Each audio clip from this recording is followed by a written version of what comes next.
میری والدہ جس کے میں بہت پیار کرتا تھا وہ مجھے سارا وقت کہتی رہتی تھی، میں سمجھتا تھا ان کو کیا پتا، دنیا تو یہ آگے نکل گئی ہے، یہ تو پرانی باتیں کر رہی ہیں۔ میں تو یہ اندر سے ان کے سامنے والد صاحب کے ساتھ جمعے کی نماز میں بھی چلا جاتا تھا، یہ نہیں پتا کہ نماز میں پڑھ کیا رہا ہوں، کہ مانگ رہا ہوں سیدھا راستہ اور لگا ہوں دوسرے راستے پہ۔ اس لیے میں چاہتا ہوں کہ ہمارے بچوں کو یہ نہ ہو۔ میں چاہتا ہوں کہ جو ہمارا یوتھ ہے، جو ہماری فیوچر ہے، میں چاہتا ہوں کہ میری نوجوانوں کو سب کو پتا ہو کہ ہم ہیں کیا، یہ کیوں ملک بنا تھا، جو دنیا کا تاریخ کا سب سے عظیم لیڈر نہ کبھی آیا نہ کبھی آ سکتا ہے، جس کو اللہ کہہ رہا ہے اپنا رول ماڈل بناؤ، تو آپ اس کو رول ماڈل تب بنائیں گے آپ کو پتا تو چلے کہ رول ماڈل کی صفتیں کیا تھی۔ آپ جب تک ان کو یہی نہیں بتائیں گے کہ وہ کیسے اٹھا کے انہوں نے ٹوٹے پھوٹے اربوں کو دنیا کی امامت کروا دی، تو لوگوں کو پتا تو چلے لوگوں کو کہ وہ کیا صفتیں تھی۔ ہماری یونیورسٹیز میں، سکولز میں کبھی بھی جب تک ہم ان کو صحیح معنی میں اپنے نبی صلی اللہ علیہ وسلم سے عشق کرانے، ہم عشق کرتے ہیں نا، لیکن ان کی جب تک ہم بتائیں گے نہیں، لیڈر ہی نہیں بن سکتے کہ ان سے بڑا لیڈر آیا ہی نہیں۔ وہ کیسا لیڈر تھا جس کو دیکھ کے سارے لیڈر بن گئے۔ ایک کتاب ہے دی عرب کانکویسٹ، انگریز نے لکھی ہوئی ہے، وہ اس کتاب کے اندر بتاتا ہے کہ جو جنرل بنتا تھا وہ جا کے وہ کام کرتا تھا، یعنی کوئی سوچ ہی نہیں سکتا تھا، کسی کا نام بھی نہیں ہوتا تھا جا کے بڑا۔ یہ سوچ لیں کہ دنیا کی تاریخ کا خالد بن ولید شاید ہی دنیا کی تاریخ میں اتنا بڑا کوئی جنرل آیا ہو، وہ کبھی جنگ ہی نہیں ہارے تھے۔ حضرت عمر ان کو کہہ دیتے کہ نہیں تم چھوڑو کسی اور کو میں کمانڈ دینے لگا۔ تو یہ اتنے زیادہ عظیم لوگ کیسے بن گئے؟ اس کے اوپر تو ریسرچ کریں، بتائیں تو صحیح کہ وہ کیا صفتیں تھی، ہمارے نبی کی کیا صفتیں تھی کہ انہوں نے ساروں کو لیڈر بنا دیا۔ تو ہمیں تو سب سے بڑا مسئلہ پاکستان میں لیڈرشپ کرائسس ہے، ہمیں تو لیڈر ہی نہیں ملتے۔ اب جو پاکستان سے ہوا ہے یہ لیڈرشپ کی وجہ سے یہاں پہنچے۔ تو ان کی جب ہم بچوں کو، نوجوانوں کو، ان کو آگے سے جب، اور یہ تو ہم دھوم دھام سے مچائیں گے، اور میں اپنے سارے ایم این ایز کو، سارے منسٹرز کو کہہ رہا ہوں کہ اس ہفتے میں آپ نے پوری طرح شرکت کرنی ہے، حصہ لینا ہے، ایک ایسا ربیع الاول بنانا ہے جو کبھی پاکستان کی تاریخ میں نہیں بنا۔ یہ تو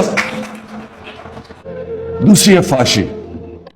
اب دیکھیں، یہ جب انسان فحاشی کی بات کرتا ہے تو یہاں ایک طبقہ ہے کہتا وہ اپنے آپ کو لبرل ہے، وہ شور مچا دیتا ہے کہ جی دیکھیں بہت بڑا ظلم ہو گیا، یہ کیا باتیں کر رہے ہیں، یہ پتہ نہیں ہمیں پیچھے لے کے جا رہے ہیں، کس طرح کی باتیں کر رہے ہیں، اور وہ کہتے ہیں اپنے آپ کو لبرل ہے۔ دیکھو میں 18 سال کی عمر میں جب وہاں گیا تو میں پھر سے آپ کو بتاؤں کہ انگلینڈ میں اس وقت ایک بڑی تبدیلی آ رہی تھی، ایک sex, drugs and rock and roll revolution تھی جو آ رہی تھی، اور وہ اس نے ان کا سارا معاشرہ تبدیل کر رہا تھا۔ تو میں اپنے یہ جو لوگ ہیں یہاں، کیونکہ یہ مغربی معاشرے کو جانتے نہیں ہیں، میں وہ آدمی ہوں جو اندر رہ چکا ہوں، جس کو اپنایا، جس کی بچے بھی وہاں ہیں، میں اس کو اندر باہر سے جانتا ہوں، اور میں نے اپنی آنکھوں کے سامنے اس معاشرے کے اندر چینج آتے دیکھا۔ وہ کیا چینج تھا؟ جب آپ معاشرے میں جو sex, drugs and rock and roll کا مطلب کہ انہوں نے فحاشی عام کر دی، پہلے فلمز ہوتی تھی ایڈلٹ اونلی، وہ آہستہ آہستہ ان فلموں کے اندر وہ چیزیں آنی شروع ہو گئی جو پہلے نہیں آتی تھی۔ جیسے اس میں وہ جو انگلینڈ کا، جیسے سوسائٹی پرمیسو ہوتی گئی، فحاشی بڑھتی گئی، اس کا ڈائریکٹ امپیکٹ پڑا ان کے فیملی سسٹم کے اوپر، خاندانی نظام کے اوپر ڈائریکٹ۔ جب کوئی وجہ ہے نا، میں یہ چاہتا ہوں کہ ہمارے ملک میں ریسرچ کیوں نہیں ہوئی ابھی تک، کیوں نہیں ہمارے اسکالرز نے بیٹھ کے دیکھا کہ کیوں یہ پردے کا کانسیپٹ ہے کیا؟ پردہ صرف یہ نہیں کہ عورت اب پردہ کر لے یا آدمی کپڑے، پردہ ایک اوور آل کانسیپٹ ہے کہ معاشرے میں فیملی سسٹم بچانے کے لیے آپ کو کرنا چاہیے۔ یہ ہمارے اسکالر کرنا چاہیے تھا، کیونکہ جیسی جیسی مغربی انفلوئنس آ رہا ہے، یہاں ایسے لوگ ہیں جو پورا وہ اپنا لیتے ہیں مغربیت، یہ نہیں ان کو پتا کہ اس کے اثرات کیا ہوتے ہیں۔ ہمارے یہاں اسکالرشپ ہونی چاہیے تھی جو بتائے کہ اس کے اثرات کیا ہے، ڈائریکٹ امپیکٹ ہماری آنکھوں کے سامنے۔ 14 شادیوں میں صرف ایک طلاق ہوتی تھی جب میں گیا 1971 میں، اور دیکھتے دیکھتے آج 70% شادیاں ہوتی ہیں طلاقوں کے اندر۔ اور کیونکہ میں نے دیکھا ہوا ہے کہ طلاق کی کیا بربادی آتی ہے بچوں کے اوپر، میرے بچے، ہماری جو طلاق ہوئی، میں نے خود دیکھا کہ کتنا اس سے بڑا عذاب کچھ نہیں ہوتا۔ میرا یہ ایمان ہے کہ جو بچوں کے اوپر گزرتی ہے طلاق میں، یہ ایک معاشرے کے لیے سب سے تکلیف دہ چیز ہے، کیونکہ بچوں کو ماں باپ چاہیے۔ تو جب ایک خاندانی نظام ہمارے سامنے ان کا ٹوٹتا گیا, ہم وہی کلچر جب اپنا رہے ہیں, ہم یہ کیسے سمجھتے ہیں کہ اس کا اثر یہاں نہیں ہوگا؟ میں جب آیا, میں نے اس کو آئی جی سے پوچھا کہ بتائیں کون سی کرائم بڑھ رہی ہے. مجھے انہوں نے کہا جی سیکس کرائم بڑی تیزی سے بڑھ رہی ہے, ریپ اور دوسرا بچوں سے جو ہو رہا ہے, زیادتیاں کرتے ہیں. وہ میں پھر فالو کرتا گیا. مجھے قصور میں ایک بہت ہی خوفناک قسم کی رپورٹس ہیں جو میں یہاں بات نہیں کروں گا. تو میں نے ایک خاص ایک ڈی آئی جی کو بھیجا قصور. میں نے کہا ذرا چیک کرو یہاں کیوں نہیں مسئلہ حل ہو رہا, اگر تھوڑے سے لوگ ہیں پکڑ کے ان کو اندر ڈالو. اس نے جو مجھے رپورٹ دی, یعنی تکلیف ہوئی مجھے جس سطح پہ وہ پہنچ چکی ہے. پھر خیر ہم نے کوشش کی کہ ٹیچرز کو, پروفیسرز کو, لوگوں سے بات کریں, اس کو فائٹ کریں. لیکن آہستہ آہستہ مجھے یہ پتا چلا کہ ہمارے معاشرے میں کوئی اسکالرشپ ہی نہیں ہے یہ بتانے کے لیے کہ یہ جو چیزیں آ رہی ہیں وہ آتی کدھر سے, ہالی ووڈ سے جاتی ہے بالی ووڈ, ادھر سے کلچر آ جاتا ہے یہاں. کبھی کسی نے یہ پوچھا کہ ہالی ووڈ کے اندر اس کلچر کی وجہ سے خاندانی نظام پہ کیا فرق پڑا ہے؟ ایک شادی کی اوسط ایوریج لائف سپین ہے 2.5 سال چلتی ہے وہاں شادی. جب آپ وہ ایک اپنا لیتے ہیں, آپ ایک لائف سٹائل اپنا لیتے ہیں, تو اس کے کانسیکوینسز ہیں.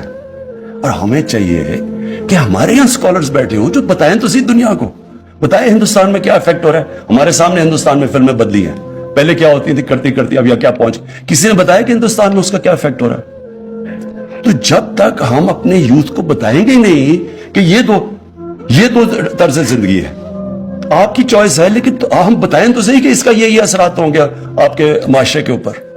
تو میں تب سے مجھے یہ خوف آنا شروع ہوا کہ ہم یہ کیسے سیکس کرائم کو فائٹ کریں. میں نے جب ان سے پوچھا, میں نے کہا جی سیکس کہ کتنے لوگ آپ پکڑتے؟ جب پکڑے دیکھیں تو بہت کم ہے. اس نے کہا جی جی لوگ شرم سے نہ عورتیں بتاتی ہیں نہ بچوں, خاندان بتانا چاہتے ہیں کہ جی ہوا کیا ہے. ایک بڑا ریپ کیس ہوا, میں خود فالو کر رہا تھا اس کو. میں نے آئی جی سے پوچھا کیوں یہ آدمی یہ نکل کیوں گیا؟ کہتا جی وہ جو خاتون ہے وہ کہتی ہے میں نے نہیں اس کی رپورٹ درج کروانی. اس کو اتنی شرم ہے, وہ دبانا چاہتی ہے. تو گورنمنٹ کیا کرے پھر؟ آپ ایکشن ہی نہیں لے سکتے ان کے اگینسٹ. تو کرپشن, اس سے بھی معاشرہ لڑتا ہے, قانون سے نہیں آپ لڑ سکتے. اور یہ جو سیکس کرائم پھیلتی جا رہی ہے, یہ معاشرہ اس کا مقابلہ کرتا ہے. اس پہ سارے معاشرے کو فیصلہ کرنا پڑتا ہے. اور اس کے اندر ہماری اسکالرز کی, ہمارے عالم کی بہت بڑی اب ذمہ داری آ گئی ہے. موبائل فون نے دنیا بدل دی ہے, پاکستان نہیں بدلا, دنیا بدل گئی ہے.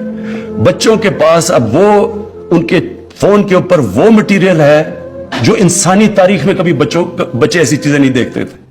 یہ بہت بڑا چیلنج آ رہا ہے سامنے. اور میں کئی ماں باپ جو سن رہے ہوں گے ان کو پتہ ہے میں کیا باتیں کر رہا ہوں کہ کیا گزر رہی ہے ان کے گھروں پہ. اسکولوں کے اندر کیا ہو رہا ہے آج کل, ڈرگز کیسے اسکولوں میں چلی گئی ہے. یہ صرف قانون سے نہیں لڑا جاتا, یہ معاشرہ لڑتا ہے. اور اس لیے میں واپس آ رہا ہوں کہ اس کا صرف ایک راستہ ہے کہ ہماری ساری قوم عشق کرتی ہے نبی صلی اللہ علیہ وسلم سے.